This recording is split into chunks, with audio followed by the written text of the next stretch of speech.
Transparency and confidence in elections. Let's audit our voting rolls, not as a concession to critics, but as a statement of confidence.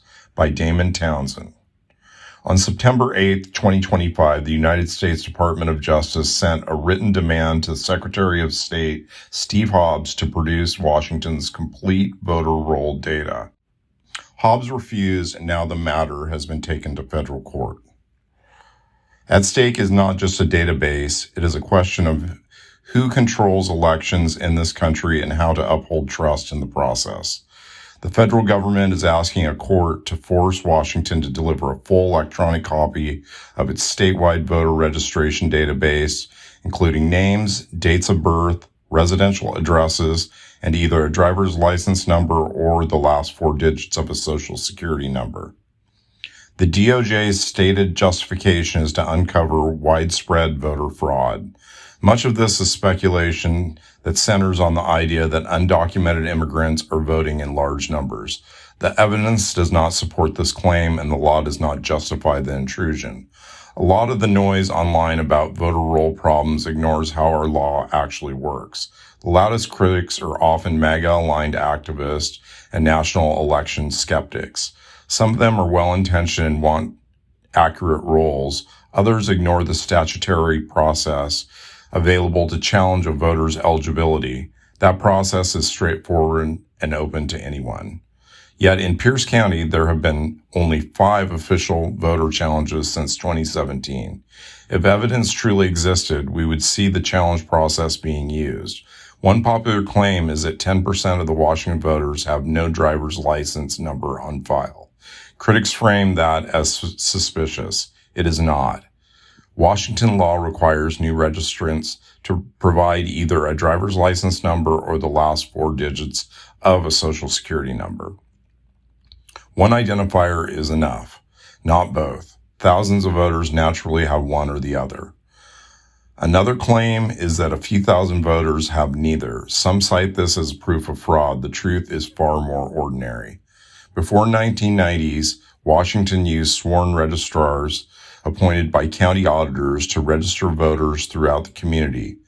These voters signed a form. The registrar attested to their identity, and that was enough. They were registered legally under the law at the time and remain valid voters today. This is not fraud. It is simply the history of our state's election administration. Most of the voter roll is already public. Anyone can request names, addresses, precincts, registration dates, and participation history. What is not public and has never been public are the keys to your identity, such as your social security number and your driver's license number. The DOJ complaint also found a keen security concern. The feds want our state to produce the requested information through encrypted email or via a secure file sharing system. The DOJ have also found a loophole. Federal law statutes say the last 4 digits of a social security number shall not be considered a social security number.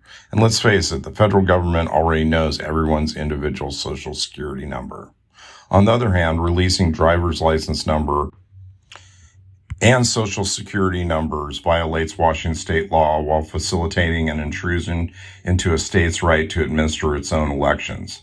State audit.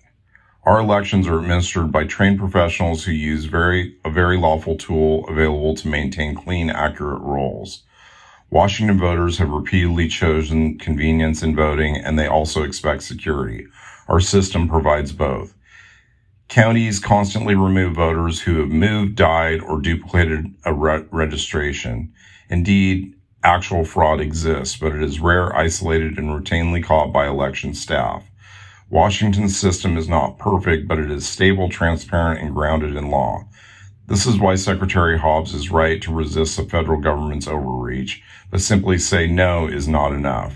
In the moments of doubt, silence creates a vacuum, and skeptics will always rush to fill it. Hobbs must step forward and proactively show Washington voters how the system works, why it works, and how it is protected by law and professional oversight. Hobbs is the top election official in Washington. The responsibility to cultivate public trust rests with him. The state needs more than resistance. It needs visible leadership.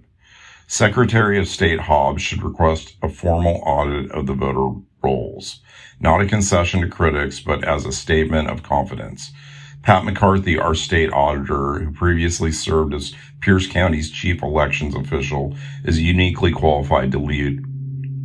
Former Republican Secretary of State Sam Reed and Kim Wyman should serve as subject matter experts.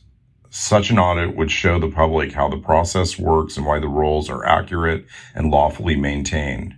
This approach assures voters that their system is strong. It reinforces the principle that Washington controls its own elections, not the federal government.